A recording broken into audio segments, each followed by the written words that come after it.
Quand on veut, on peut. Et alors la motivation, on est une société où si on n'a pas de motivation pure par la volonté simple et rien d'autre, c'est-à-dire la volonté du mental, on est quasiment traité de chiffre molle. Enfin moi c'est un adjectif que je me suis longtemps étiqueté, tout simplement parce que moi la volonté pure ça ne fonctionne pas avec moi. Dans ce process-là, comment est-ce que je peux m'apporter de la motivation à moi pour que ce soit pas du tout quelque chose d'essayer de forcer, mais d'essayer de m'amuser dedans. Comment est-ce que dans ce processus-là de faire ce qui ne m'amuse pas, ce qui ne me motive pas, quelque chose qui m'apprend, qui me fait évoluer et qui m'amuse.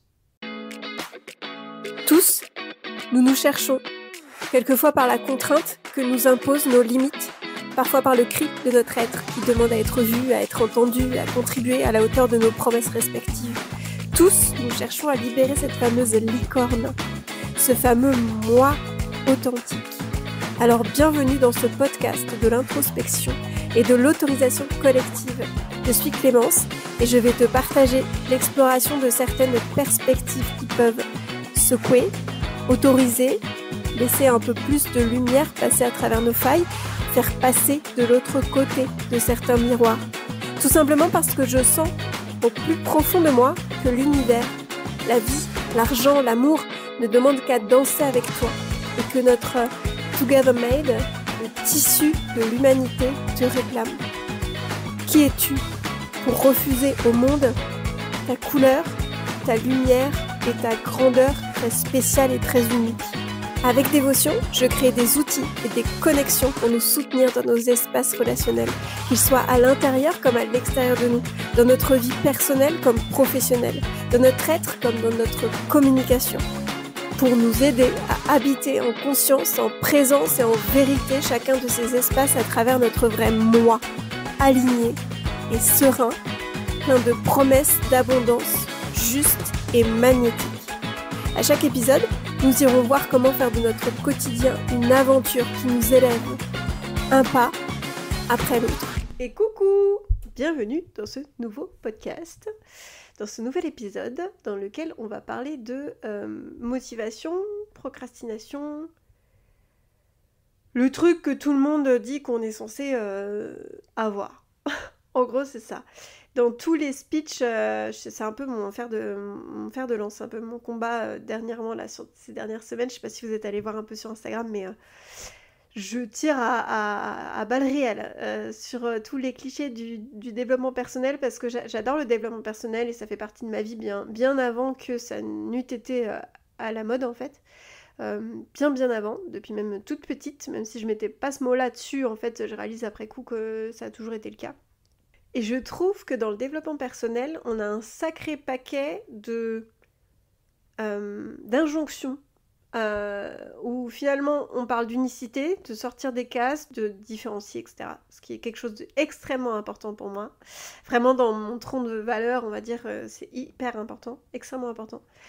Et pour autant, on va dire à tout le monde de faire la même chose. Les routines, quand on veut, on peut. Sois la meilleure version de toi-même, le truc, ça...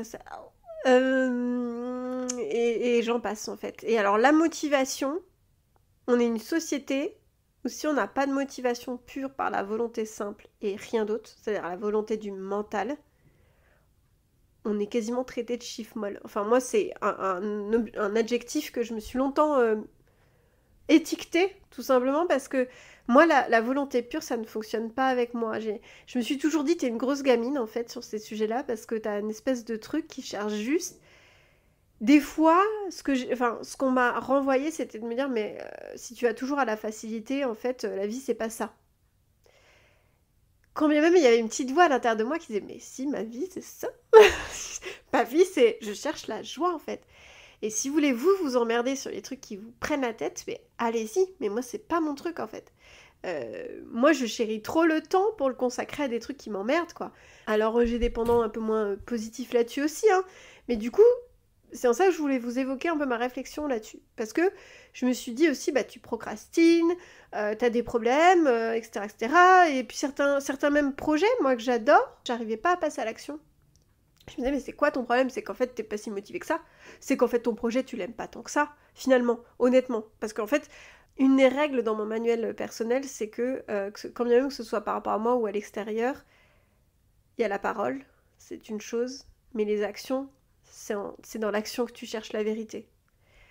Et donc je me disais, mais en fait la vérité c'est que t'aimes pas ton projet, t'es pas assez motivé, t'as un problème avec ça en fait. Ou alors t'es juste pas capable, tu te motives pas, t'as pas de colonne vertébrale quoi, c'est un peu le truc quoi. Quand on veut on peut, là bah punaise, ça suit pas quoi. Et l'human design, encore, bah oui encore, excusez-moi, c'est ça qui m'aide à explorer certaines facettes de moi-même. Et c'est en ça où je trouve que plus j'en discute autour de moi, et plus il n'y a pas que moi que ça aide, hein, parce que sinon, non, je suis pas quand même égocentrique à ce point, mais donc c'est que je vois vraiment, il y a une action et il y a des plus-values à faire ça, en fait, avec le Human Design. Le Human Design m'a appris que, effectivement, le centre du cœur, on l'appelle aussi le centre de l'ego, chez moi, dans mon design, n'a pas une énergie constante. Ce qui sous-entend que le centre de l'ego, c'est aussi le centre de la motivation et le centre de la volonté. Ça ne veut pas dire que je suis foutue pour l'ensemble et le reste de ma vie et que je ne vais rien faire dans ma vie.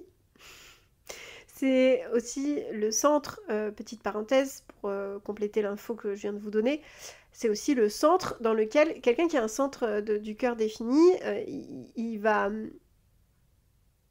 acter, manifester par l'action, de A à Z. Il n'aura pas de mal à manifester par l'action. Donc autant vous dire que moi, le passage à l'action, tout ça, c'est en ça où on parle de procrastination, c'est en ça où on va aller chercher le pourquoi du comment, dans ce centre-là. Donc moi, en plus, il se trouve que j'ai qu'une seule porte d'activer dans ce centre, qui n'a pas d'énergie constante. Donc je me suis dit, ok, donc en fait, je suis foutue. Mais en fait, non, parce que dans l'Human Design, c'est pas parce qu'il y a un élément que vous n'avez pas que vous êtes foutu, en fait. On va aller juste explorer cette notion de motivation et en fait, quand on décortique la thématique du passage à l'action, de la motivation, etc., on va aller décortiquer tout ça. Parce que la motivation, il n'y a pas qu'un seul type de motivation. Il y a la motivation par la volonté, la motivation du mental, etc. L'engagement par les valeurs qui vont me nourrir et qui vont me donner envie de m'engager et de faire les actions. Ou l'engagement par la joie. Et moi, par contre, j'ai un centre du sacral. J'ai pas de centre de racine défini non plus. Le centre de la racine, c'est une pression dans le passage à l'action. Donc là aussi, on peut se dire, bon, pas de cœur défini, pas de racine définie. De un, on peut se dire aussi, bah du coup, je vais essayer de matcher avec des gens dans mon travail qui ont ces centres définis. Comme ça, eux vont impulser l'énergie dans l'atmosphère, dans l'univers qu'on partage, dans l'espace qu'on partage pour que moi, je le réceptionne. Je l'amplifie. Et go, quoi. Ce qui m'est déjà arrivé avec mon entourage, par exemple sur de l'engagement sur du sport. J'étais avec une amie qui avait un centre défini. Je sais que quand j'étais avec elle, j'avais pas de mal à aller courir. Et il y a une période de ma vie où quand je rentrais après chez moi, la motivation, voilà. Et pour autant, aujourd'hui, je cours tous les 2 jours. Enfin, je fais un sport de mouvement tous les 2 jours, dont la course à pied, 2 fois par semaine. Et j'ai 0 mal à y aller. 0 mal à motiver. Bon, peut-être un peu plus quand il pleut. Mais bon, je reste humaine quand même. J'ai 0 mal à y aller. Je suis même pas en train de négocier avec mon mental ou de négocier.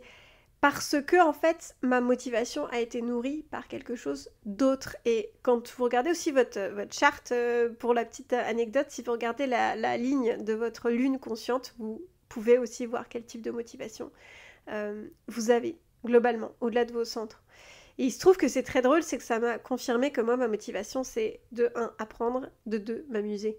Alors, effectivement, quand je fais ma comptabilité ou tout ce qui est administratif, c'est pas le moment le plus fun de ma journée.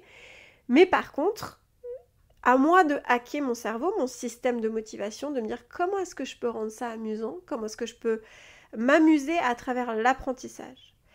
Je vais essayer d'optimiser ma manière de faire mon administratif. Je vais essayer d'aimer apprendre à utiliser les logiciels. Et c'est pas tant faire l'administratif que de jouer avec ce process de comment est-ce que je fais mon administratif.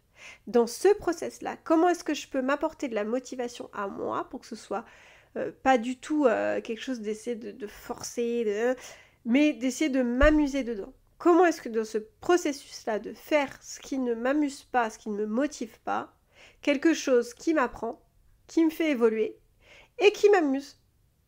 Et c'est comme ça que moi, mon but quand je vais courir, c'est pas de performer, c'est pas de perdre 15 millions de kilos, c'est de me donner envie d'y retourner la prochaine fois.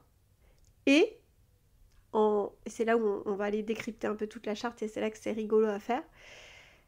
Et c'est là où en fait on parle aussi d'aménager, et moi j'ai une porte qui correspond à ça, donc c'est assez drôle. On aménage notre quotidien.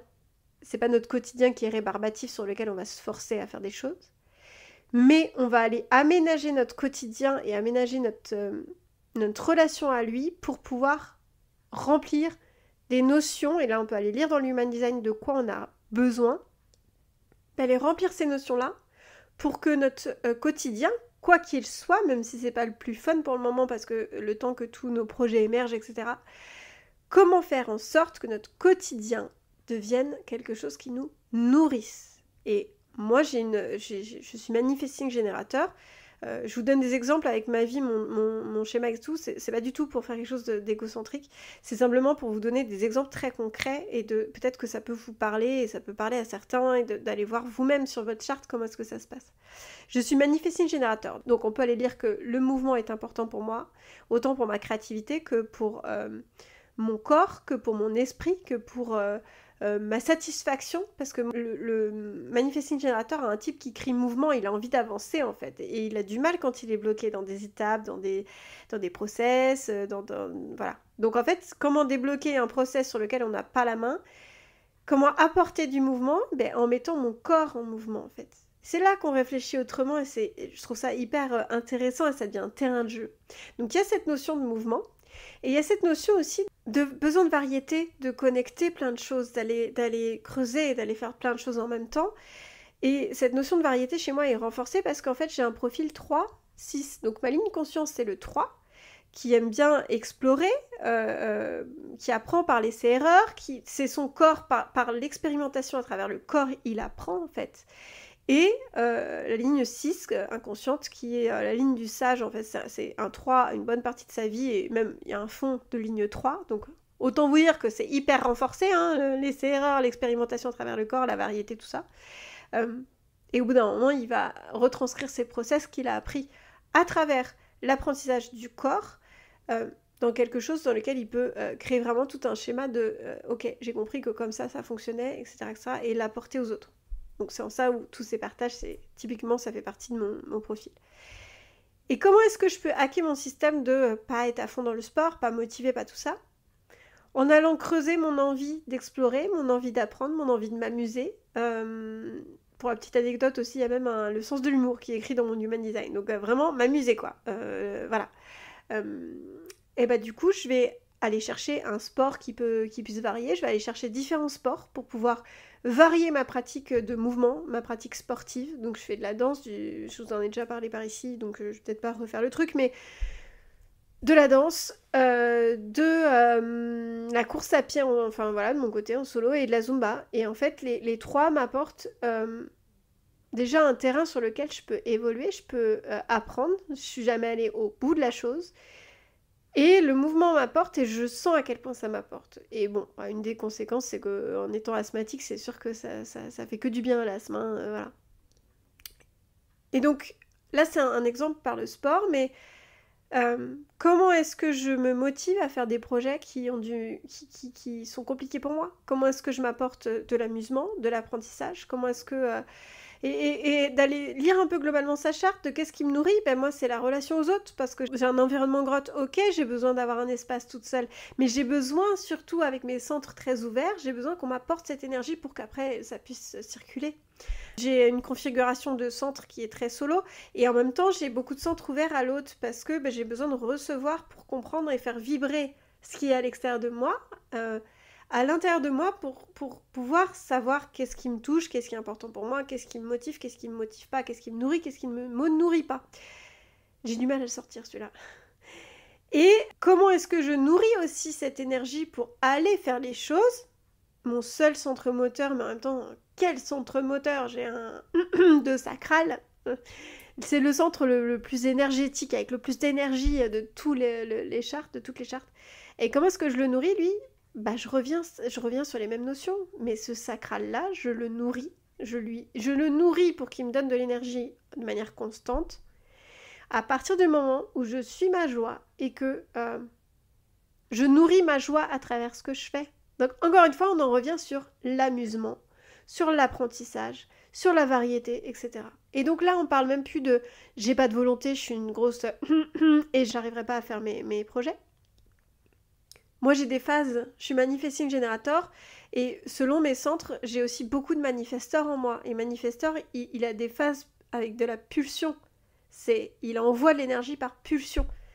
Et quand j'ai cette énergie de pulsion, avec ce sacral qui est là, parce que les manifesteurs, ils n'ont pas de sacral, mais moi j'ai le sacral en plus, je peux rester à faire un travail, mais nuit et jour, en oubliant de manger, en oubliant d'aller aux toilettes, en oubliant de... Mais vraiment, il y aura que ça, et je vais avoir une énergie qui vont mais épuiser toutes les personnes autour de moi, mais je suis à fond, je fais, quoi. Et ça, c'est pas mon cœur, c'est pas ma motivation, c'est pas ma volonté pure qui fait ça. Donc, à vous de comprendre où est votre volonté, c'est pas, justement, voilà, lapsus, où est votre motivation, c'est pas tant la volonté que la motivation. Et ensuite, savoir pourquoi est-ce que vous faites les choses, parce que, bah oui, l'administratif, des fois, on arrive à faire ça de manière fun et tout, mais des fois, on n'y arrive pas. Et donc, c'est à ce moment-là où on va aller voir pourquoi je fais ça. Pourquoi ? Et le relier à ses valeurs, le relier à ce dont on a besoin dans notre quotidien, etc., etc. Et je vais m'arrêter là, parce que ça commence à faire un petit peu long, le podcast. Donc, je ne veux pas vous submerger d'infos. Mais je vous propose d'aller voir votre charte sur le site du Human Design France. C'est vraiment humandesignfrance.fr, un truc comme ça. Pour aller remplir vos infos de naissance, avoir votre charte. Et essayez de voir comment tout ça joue. Et n'hésitez pas à me poser des questions, que ce soit sous ces épisodes de podcast ou encore sur Instagram. Et je vais proposer dans pas longtemps une offre pour pouvoir vous éclairer et vous accueillir à travers vos questions. Et vous accompagner pour aller lire justement quelles réponses vous pouvez aller trouver sur votre charte Human Design. Donc ne loupez pas les infos. Donc n'hésitez pas à aller fouiller tout ça, explorer tout ça, et n'hésitez pas surtout à venir discuter avec moi de tout ça, parce que j'adore, enfin tout ça, vous l'aurez remarqué, ça me passionne. Donc n'hésitez pas, et on continue d'échanger. Et je crois que c'est tout. Je vous souhaite une très belle journée, une très belle semaine, et je vous dis à très vite. Salut! Si le ou les sujets évoqués te font penser à quelqu'un ou à une discussion que tu viens d'avoir, c'est que l'impulsion est juste. N'hésite pas à le lui partager. Tu verras, ça pourra peut-être créer un échange d'un autre type, une exploration à deux. À mon sens, nous sommes tous les répondeurs téléphoniques pour chacune des personnes que nous croisons dans notre vie. Un support pour que la vie puisse transmettre ses messages, alors qui sait, un partage, une parole, un sourire peut peut-être changer une vie. En tout cas, c'est ce en quoi je crois. Et si tu veux soutenir ces partages et cet espace, abonne-toi, fais-toi plaisir au cœur, en étoile, en tout ce que tu veux, et rejoins-nous sur la page Instagram d'Incorpop Story. On se tient au jus ? Bien des bisous.